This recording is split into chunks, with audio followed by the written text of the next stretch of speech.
السلام عليكم ورحمة الله وبركاته. إن الحمد لله تعالى نحمده ونستعين به ونستغفره ونعوذ بالله تعالى من شرور أنفسنا ومن سيئات أعمالنا. من يهده الله فلا مضل له ومن يضلل فلا هادي له، وأشهد أن لا إله إلا الله وحده لا شريك له، وأشهد أن محمدا عبده ورسوله. اللهم صل وسلم وبارك على نبينا محمد وعلى آله وأصحابه أجمعين. أما بعد، أيها الإخوة والأخوات، توقفنا في اللقاء السابق عند قول الله تبارك وتعالى: وقتلوهم حيث ثقفتموهم وأخرجوهم من حيث أخرجوكم والفتنة أشد من القتل ولا تقاتلوهم عند المسجد الحرام حتى يقاتلوكم فيه فإن قاتلوكم فاقتلوهم كذلك جزاء الكافرين. بسم الله الرحمن الرحيم. الحمد لله والصلاة والسلام على رسول الله وعلى آله وصحبه وموالاه.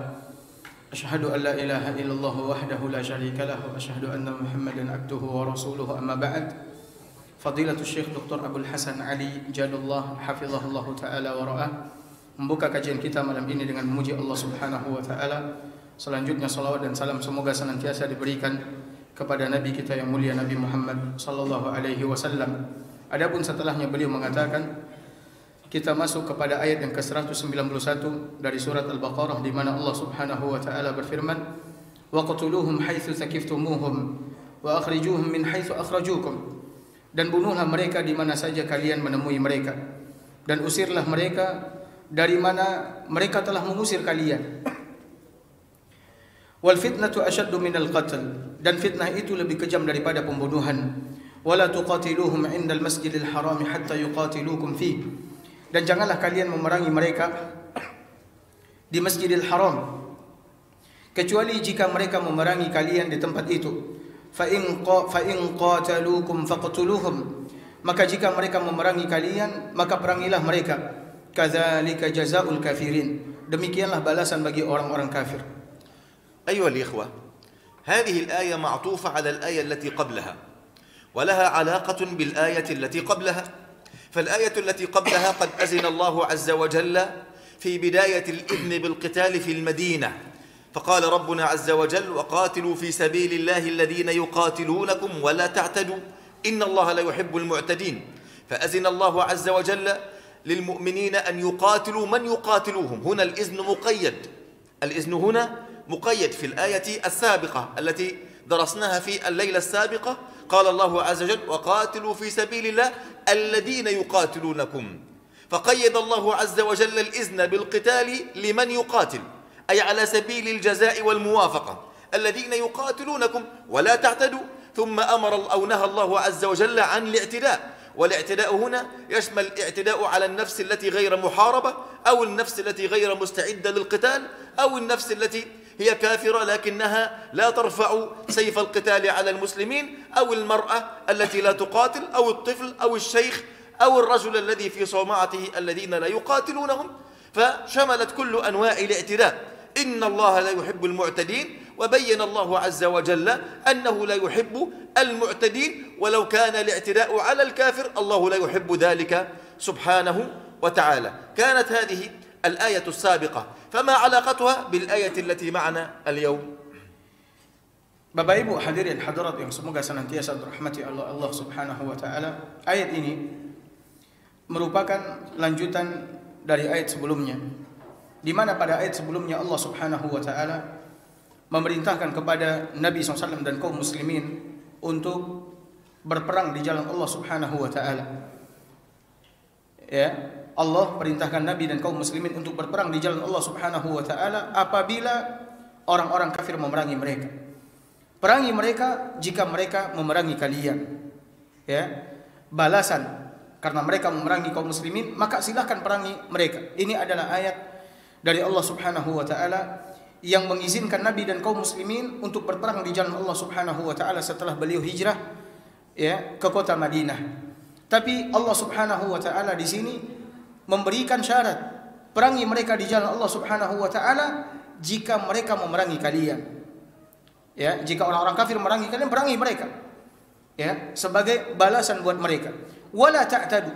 Namun jika kalian memerangi mereka, kata Allah Subhanahu wa taala, janganlah kalian melampaui batas.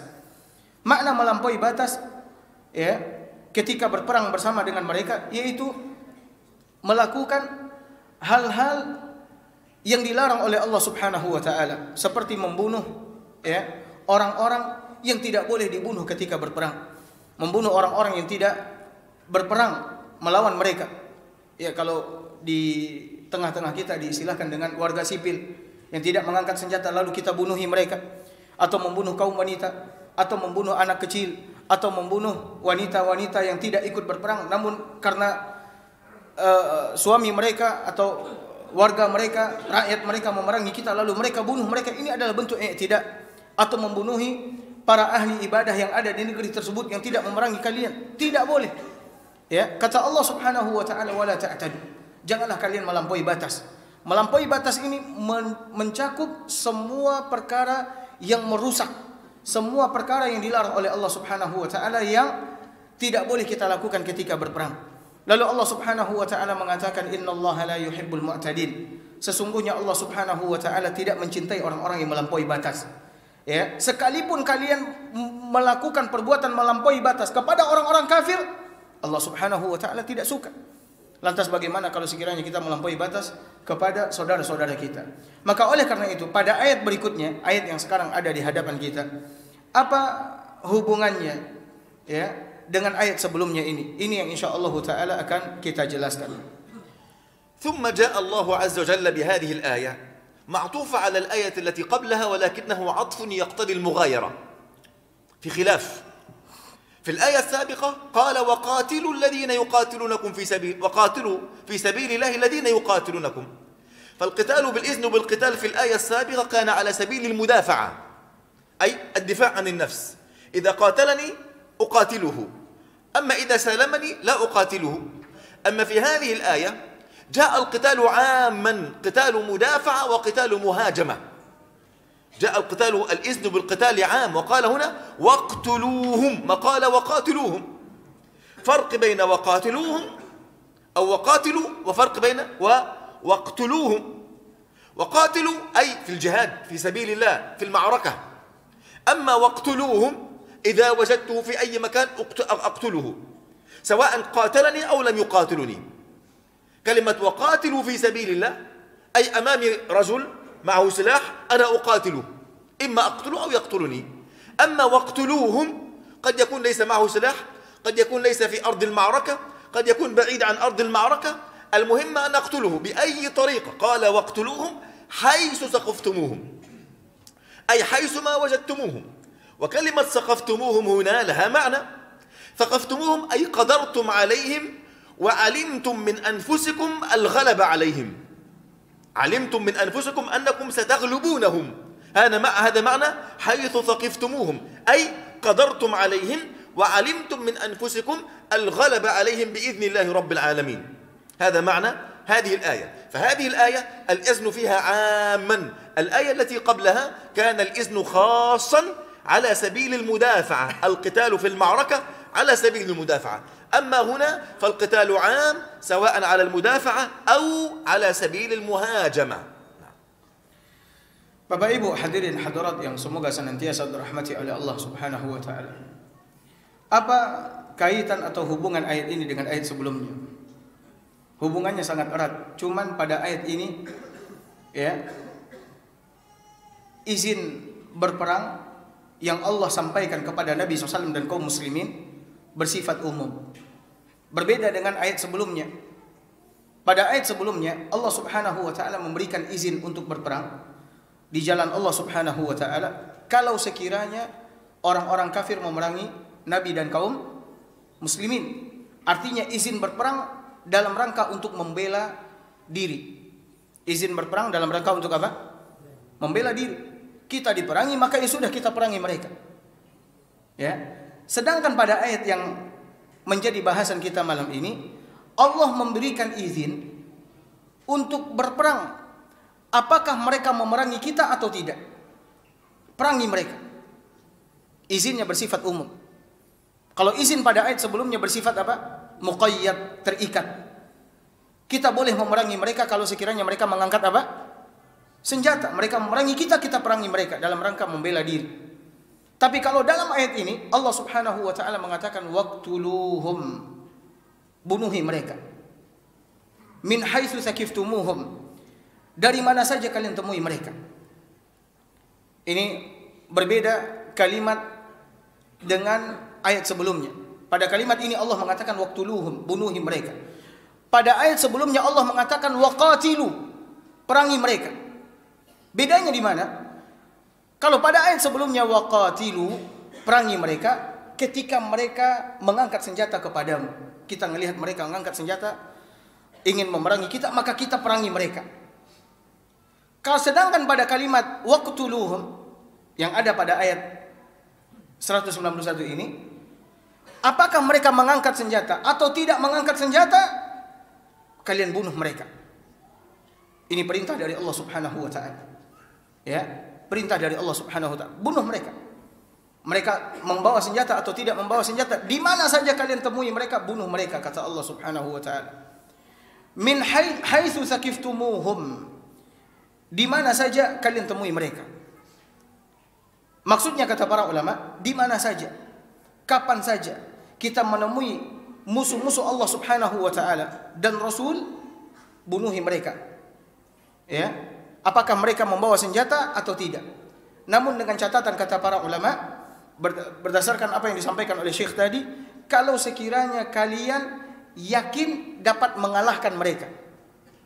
Kalau sekiranya kalian yakin dapat mengalahkan mereka, menghabisi mereka, membunuh mereka, maka bunuh mereka.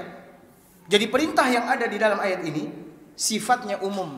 Izin untuk berperang sifatnya umum.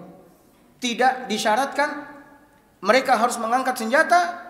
Akan tetapi di mana saja kita menemui mereka, Allah Subhanahu wa taala memerintahkan kepada Nabi dan kaum muslimin untuk membunuhi mereka. Nah, وهنا أيها الإخوة لابد من بيان هذه القضية، وهي قضية القتال أو الجهاد في سبيل الله.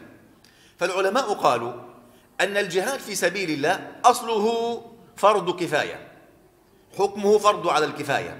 يعني إن قام به بعض المسلمين، الجنود من المسلمين الذين يستطيعون دفع الصائل، دفع العدو، خلاص رفع الإثم عن بقية المسلمين. هذا الأصل فيه حكم فرض على الكفاية، لكنه قد يصير فرض عين على كل مسلم قادر، قد يصير فرض عين في مواضع العلماء بينوها.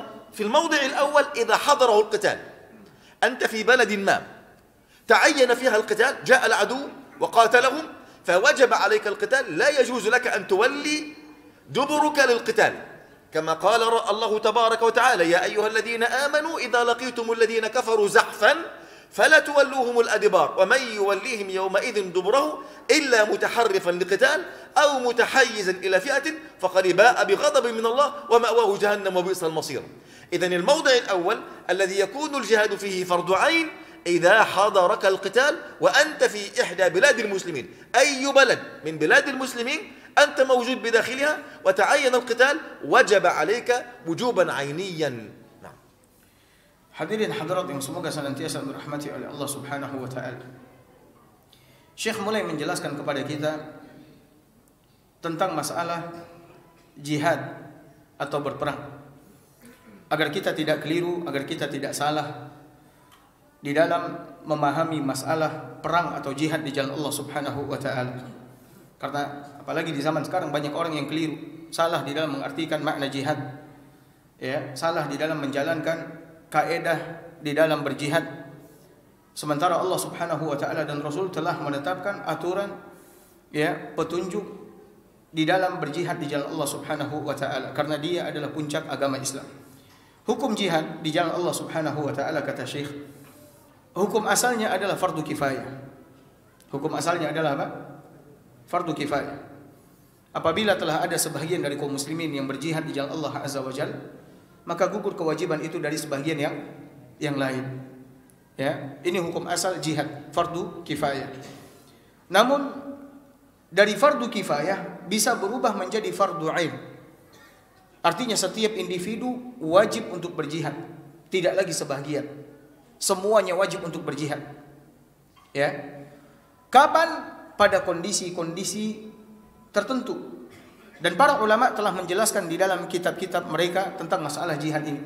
Kapan jihad menjadi fardu ain atas setiap muslim? Taib. Kondisi yang pertama atau keadaan yang pertama, jihad menjadi fardu ain atas setiap muslim apabila dia mendapati jihad itu, maksudnya mendapati peperangan itu di hadapannya. Apabila dia menghadiri peperangan itu di hadapannya. Maksudnya apa? Ketika kau berada di sebuah negeri, lalu musuh datang menyerang. Musuh datang untuk apa? Menyerang. Maka semua kaum lelaki yang kuat dan mampu untuk berperang, wajib atas masing-masing mereka untuk berjihad. Mengangkat senjata. Menghadapi musuh. Ya, menghadapi musuh. Dan dia tidak boleh lari. Dan hukum jihad ketika itu bukan lagi fardu kifayah. Kalau sudah ada sebagian yang mengangkat senjata melawan musuh-musuh yang datang menyerang masuk ke dalam negeri mereka, berarti gugur kewajiban itu. Tidak, semuanya wajib untuk berjihad. Semuanya wajib untuk apa? Mengangkat senjata kalau dia menyaksikan peperangan itu di hadapannya. Ini berdasarkan firman Allah Subhanahu wa taala di dalam surat Al-Anfal ayat 15-16. Allah Subhanahu wa taala berfirman, "Ya ayyuhalladzina amanu idza laqitumul ladzina kafaru zahfan fala tuwalluhumul adbar." Kata Allah Subhanahu wa taala, wahai orang-orang yang beriman, apabila kalian bertemu dengan orang-orang kafir yang akan menyerang kalian, mereka datang menyerang kalian, maka janganlah kalian membelakangi mereka. Maknanya janganlah kalian mundur. Wa may yuwallihim yawma idzin duburahu illa mutaharrifan liqital, dan barang siapa yang mundur pada waktu itu kecuali berbelok untuk siasat perang, au mutahayyizan ila fi'atin, atau hendak menggabungkan diri dengan pasukan lain, faqad ba'a bi ghadabin minallah wa ma'wahu jahannam, maka sungguh orang itu kembali dengan membawa kemurkaan dari Allah Subhanahu wa taala. Kalau ada yang mundur, melarikan diri sementara musuh telah menyerang mereka, ya, tanpa ada alasan yang dibenarkan. Contoh, dia mundur sebagai siasat perang, atau dia mundur ingin bergabung dengan pasukan yang lain agar bisa menghadapi musuh yang datang menyerang. Tapi ini dia kabur begitu saja. Ya, dia mundur begitu saja tanpa ada alasan yang dibenarkan, kata Allah Subhanahu wa taala, maka sungguh dia telah kembali membawa murka Allah Subhanahu wa taala, dan tempatnya adalah neraka jahanam, wa bi'sal masir. Dan neraka jahanam adalah seburuk-buruk tempat kembali. Ini keadaan yang pertama, jihad menjadi fardu ain atas setiap muslim. الموضوع الثاني أيها الإخوة، إذا حاصر العدو بلدك، العدو حاصر البلد الذي أنت فيها، ما كل بلاد المسلمين هذه بلدك، لابد أن نفهم ذلك أيها الإخوة. كل بلاد المسلمين هذه بلدتك، كل مكان يرفع فيه الأذان هذه بلدتك. كل مسلم في بقاع الأرض يجب لك له عليك الولاء والبراء والدفاع والمدافعة. فإذا حصر العدو البلد التي أنت فيها بلاد مسلمين تعين عليك القتال، لأن هذا يدخل في الموضع الأول، وهو إيش؟ من شهد القتال لا يجوز له أن يفر من أرض المعركة، ويجب عليه أن يفك الحصار على المسلمين. هذا هو الموضع الثاني. Kemudian keadaan yang kedua, yaitu apabila musuh telah mengepung negeri kaum muslimin. Apabila musuh telah mengepung, ya, negeri kaum muslimin. Dan negeri kaum muslimin adalah negeri-negeri yang di dalamnya dikumandangkan azan. Ya. Semua negeri kaum muslimin adalah negeri kaum muslimin. Negeri yang ditegakkan di dalamnya syariat Islam. Ya, dijalankan di dalamnya ibadah kepada Allah Subhanahu wa taala. Maka apabila negeri tersebut dikepung oleh musuh, maka semua yang berada di dalam negeri tersebut, ya, wajib atas mereka untuk apa? Untuk berperang. Tidak boleh dia lari. Ini kalau sudah apa? Dikepung.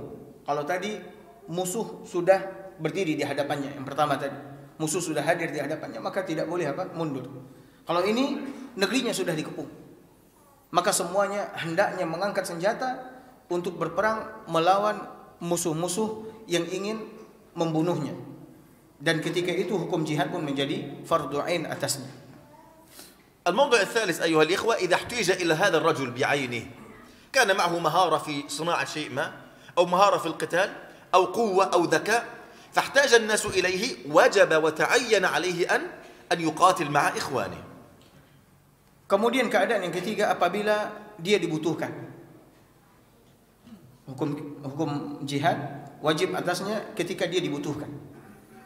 Boleh jadi karena dia adalah seorang yang pintar berperang, lalu dia dipanggil, maka tidak ada alasan baginya untuk apa? Untuk tidak berperang. Atau boleh jadi karena dia adalah seorang yang pintar di dalam menyusun strategi perang atau lain sebagainya. Ya, maka bagi orang yang dibutuhkan ini wajib atasnya untuk berjihad. الموضع الرابع أيها الإخوة، إذا استنفره الإمام نادى في الناس، أي الرئيس أو الأمير أو السلطان أو الحاكم أو الملك، نادى في الناس وقال أيها الناس من استطاع أن يحمل السلاح فليخرج، فتعين على كل مسلم قادر على حمل السلاح أن يخرج ولا يجوز له أن يتخلف عن أمر الإمام. Kemudian keadaan yang keempat atau kondisi yang keempat, ketika imam kaum muslimin memanggil mereka untuk berperang. Ketika pemimpin, raja, penguasa menghimbau rakyatnya dengan ucapan, wahai kaum muslimin, siapa saja di antara kalian yang mampu untuk mengangkat senjata, maka hendaklah dia keluar berperang di jalan Allah Subhanahu wa taala. Maka bagi siapa saja yang mampu untuk mengangkat senjata, wajib atasnya untuk keluar berjihad di jalan Allah Subhanahu wa taala apabila imam, pemimpin, penguasa menghimbaunya untuk berjihad. ثم قال الله عز وجل قال واقتلوهم حيث ثقفتموهم. هنا الإذن بالقتال عام في كل زمان وفي كل مكان، أي للصحابة رضي الله عنهم، سواء كانوا في أرض المعركة أو في خارجها، سواء كان الذي الكافر أمامهم كان مقاتلا أو غير مقاتل، وجب قتال الجميع. قال وأخرجوهم من حيث أخرجوكم، أي كما أخرجوكم أيها المسلمون من مكة وطردوكم منها فأخرجوهم كما أخرجوكم. وفي هذه إشارة للصحابة أن الله سيمكنهم من مكة، وأن الله سوف يعزهم على أهل الشرك والكفر ويكون لهم الغلبة، وأنهم سيخرجون الكافرين من مكة صاغرين بإذن الله رب العالمين. هذه بشارة للصحابة رضي الله تعالى عنهم وأرضاهم. Firman Allah Subhanahu wa taala, waqtuluhum haitsu sakiftumuhum, dan bunuhlah mereka di mana saja kalian menjumpai mereka. Ya, seperti yang tadi kita jelaskan bahwasanya ini adalah perintah dari Allah Subhanahu wa taala untuk berperang secara umum. Di mana saja kaum muslimin menjumpai dan menemui ya mereka, yaitu musuh-musuh Allah dan Rasul, maka silahkan mereka bunuh. Ya, apakah musuh-musuh tersebut mengangkat senjata memerangi mereka atau tidak, atau kaum muslimin langsung menyerang mereka? Ya, di mana saja kalian menjumpai mereka, silahkan kalian bunuh, kata Allah Azza wa Jalla. Wa akhrijuhum min haitsu akhrajukum, dan usirlah mereka sebagaimana mereka telah mengusir kalian. Usirlah mereka sebagaimana mereka telah mengusir kalian. Ya. Maksudnya apa? Kalian boleh mengusir mereka, mengeluarkan mereka dari negeri mereka sebagaimana mereka dahulu telah pernah mengusir kalian, mengeluarkan kalian dari negeri kalian.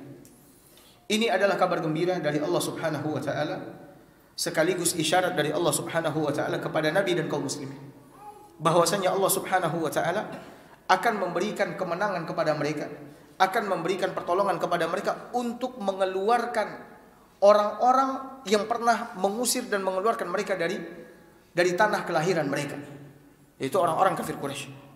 Allah Subhanahu wa taala akan memberikan kekuasaan kepada Nabi dan kaum muslimin untuk menguasai tanah mereka, kemudian mengusir mereka, mengeluarkan mereka sebagaimana dahulu mereka mengusir Nabi dan kaum muslimin. Makanya ini adalah kabar gembira dari Allah Subhanahu wa taala, isyarat dari Allah Subhanahu wa taala bahwasanya kaum muslimin akan kembali menguasai tanah suci Makkah sebagaimana orang-orang kafir Quraisy dahulu menguasai itu. Kemudian Allah berikan kekuatan kepada kaum muslimin untuk mengeluarkan mereka dan menjadikan negeri Makkah menjadi negeri yang dikuasai oleh Islam. ثم لما كان هذا العموم يتوهم إنسان أنه يجوز القتال حتى في البلد الحرام وفي بيت الله الحرام، هنا استثنى الله من هذا العموم القتال عند بيت الله الحرام، وقال ولا تقاتلوهم عند المسجد الحرام حتى يقاتلوكم فيه. أي استثنى الله من ذلك العموم الإذن بالقتال في كل زمان وفي كل مكان وعلى كل حال، استثنى الله عز وجل عدم القتال عند المسجد الحرام إلا على سبيل المدافعة، أي إذا قاتلكم المشركون يجب عليكم أن تقاتلوهم لتردوهم عن كفرهم ويعودوا عن غيهم ويسلموا لله تبارك وتعالى. Kemudian setelah itu Allah Subhanahu wa taala memberikan pengecualian. Ya, setelah sebelumnya Allah Subhanahu wa taala menyuruh Nabi dan kaum muslimin untuk berperang di mana saja dan kapan saja. Ya. Kata Allah Subhanahu wa taala pada kalimat berikutnya wala tuqatiluhum indal masjidil haram hatta yuqatilukum fi. Dan janganlah kalian memerangi mereka ketika berada di Masjidil Haram, ketika berada di tanah haram yaitu Makkah. Jangan perangi mereka. Hatta yuqatilukum fi, sampai mereka memerangi kalian. Ya. Di sini Allah Subhanahu wa taala menyebutkan perkara khusus setelah menyebutkan perkara yang umum. Umum di mana saja kalian jumpai mereka, silahkan perangi mereka, bunuh mereka. Namun ketika kalian berada di tanah suci, di Masjidil Haram, tanah suci yaitu Makkah, maka kalian tidak boleh memerangi mereka kecuali kalau sekiranya mereka memerangi kalian. Kalau sekiranya mereka memerangi kalian, maka silahkan kalian perangi mereka dalam rangka membela diri. Tapi kalau sekiranya mereka tidak memerangi kalian, kalian tidak boleh memerangi mereka di mana? Di tanah suci, di kota Mekah. Ini adalah pengecualian dari Allah Subhanahu wa taala kepada Nabi dan kaum muslimin di dalam berperang.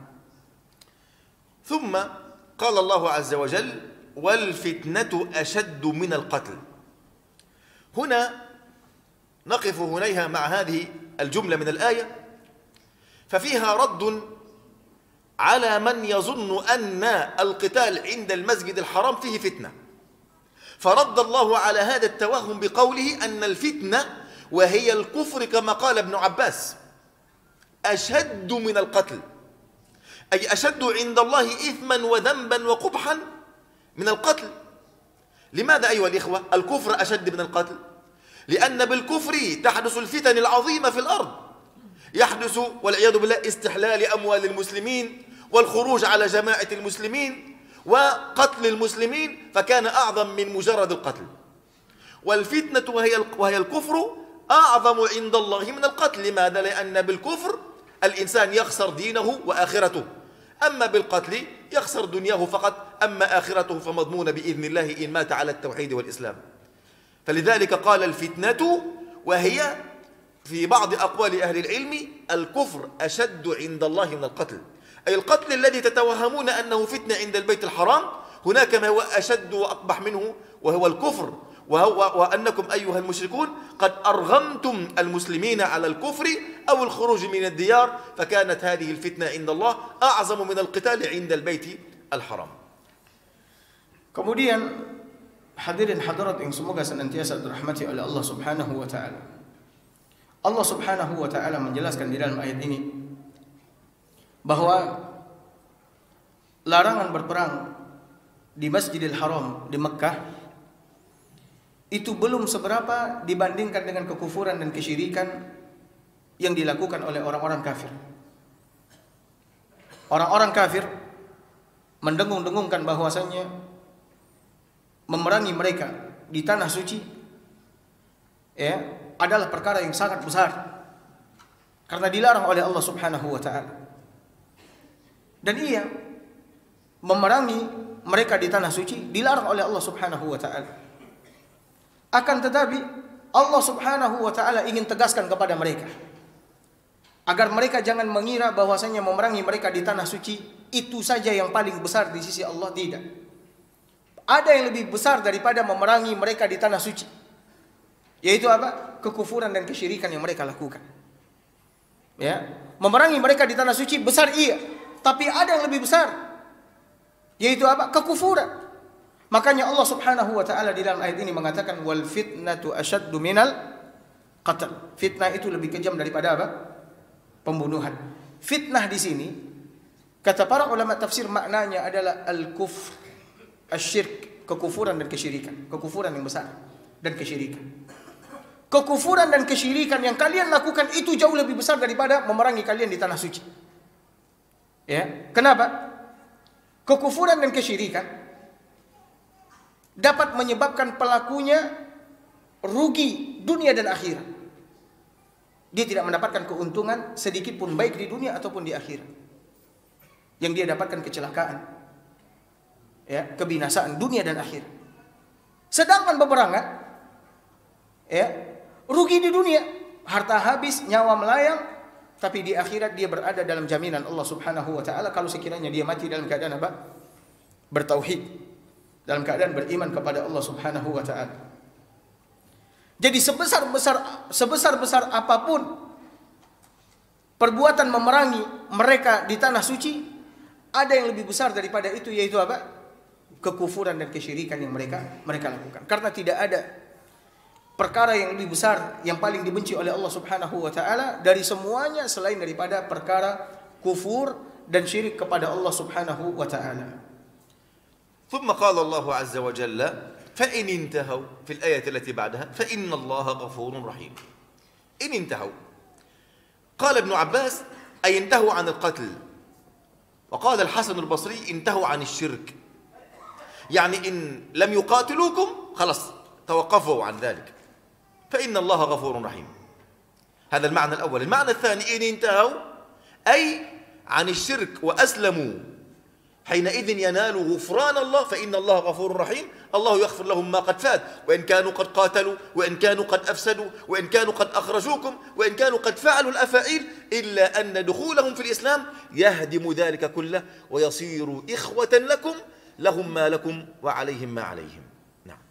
Kemudian firman Allah Subhanahu wa taala pada ayat berikutnya fa in intahu fa innallaha ghafurur rahim. Jika mereka berhenti, maka sungguh Allah Maha Pengampun lagi Maha Penyayang. Maknanya, jika mereka berhenti dari memerangi kalian, mereka menyerah, ya, maka ya sudah, kalian tidak usah perangi mereka, ya, jangan lagi perangi mereka. Kalau mereka sudah berhenti dari memerangi kalian, mereka menyerah dan mereka bersedia tunduk kepada kalian, ya sudah, jangan perangi mereka. Ya, ini makna yang pertama. Makna yang kedua kata Syekh, jika mereka berhenti dari kekufuran mereka. Kalau tadi mereka berhenti dari memerangi kita tapi mereka masih dalam keadaan kafir. Kalau ini mereka berhenti dari kekufuran kemudian memeluk Islam, maka jangan perangi mereka. Karena mereka berubah dari musuh kalian menjadi apa? Saudara kalian. Karena mereka masuk ke dalam apa? Islam. Maka kalian tidak boleh apa? Memerangi mereka. Sekalipun mereka telah berbuat banyak kezaliman kepada kalian, membunuhi kerabat kalian, mengusir kalian, merampas harta benda kalian, merusak kehormatan kalian dan lain sebagainya. Kalau mereka telah masuk ke dalam Islam, khalas, berhenti. Mereka bukan lagi musuh kalian, akan tapi apa? Saudara kalian. Fa innallaha ghafurur rahim. Lalu Allah tegaskan, ya, berhentilah kalian dari memeranginya karena sesungguhnya Allah Subhanahu wa taala Maha Pengampun lagi Maha Penyayang. Apapun kezaliman, dosa, kekufuran, kesyirikan yang mereka lakukan dahulu, ketika mereka masuk ke dalam Islam, maka semuanya akan diampuni oleh Allah Subhanahu wa taala dan Allah akan curahkan rahmatnya kepada mereka. Baik, kita dengarkan kumandang azan, habis itu kita lanjutkan insyaallah. الحمد لله والصلاة والسلام على رسول الله وبعد. قال الله عز وجل وقاتلوهم حتى لا تكون فتنة، أي قاتلوا أعداء الله عز وجل حتى لا يسود الكفر ولا يسود الشرك، هذا المقصود بالفتنة، ويكون الدين كله لله، أي وتكون الطاعة لله عز وجل، الحكم لله تبارك وتعالى. فمقصود القتال ليس سفك الدماء وهتك الأعراض وأخذ الأموال، لا، ليس هذا هو مقصود القتال. فالجهاد ما شرع إلا لإعلاء كلمة الله عز وجل. إلا ليكون الدين كله لله، الطاعة كلها لله تبارك وتعالى. هذا هو المقصود الأكبر من مسألة القتال والجهاد. فإذا لم تتحقق هذه الغاية من القتال أو الجهاد، صار القتال أو الجهاد ليس في سبيل الله، وإنما في سبيل الهوى والشيطان. انتبهوا أيها الإخوة لهذه القضية. الجهاد ما شرع إلا من أجل إعلاء كلمة لا إله إلا الله، إلا من أجل إعزاز دين الله تبارك وتعالى. فإذا لم يحدث هذا أو لم يكن هذا هو هدف المقاتلين، كان الهدف أن يكون القتال في سبيل الشيطان أو في سبيل الهوى وليس في سبيل الرحمن. Bismillah wassalatu wassalamu ala Rasulillah wa ba'd. Hadirin hadirat yang semoga senantiasa dirahmati oleh Allah Azza wa Jalla. Firman Allah Subhanahu wa taala, wa qatiluhum hatta la takuna fitnah wa yakuna ad-dinu lillah. Dan perangilah mereka sampai tidak ada lagi fitnah. Allah Subhanahu wa taala menyebutkan tujuan atau alasan disyariatkannya jihad, disyariatkannya berperang di jalannya, yaitu agar tidak ada lagi fitnah di permukaan bumi ini. Maksudnya apa? Kekufuran, kesyirikan. Agar kekufuran dan kesyirikan tidak berdiri, tidak berkuasa di permukaan bumi ini. Maka tidaklah disyariatkan jihad di dalam Islam kecuali untuk menegakkan kalimat tauhid, kalimat la ilaha illallah. Ya.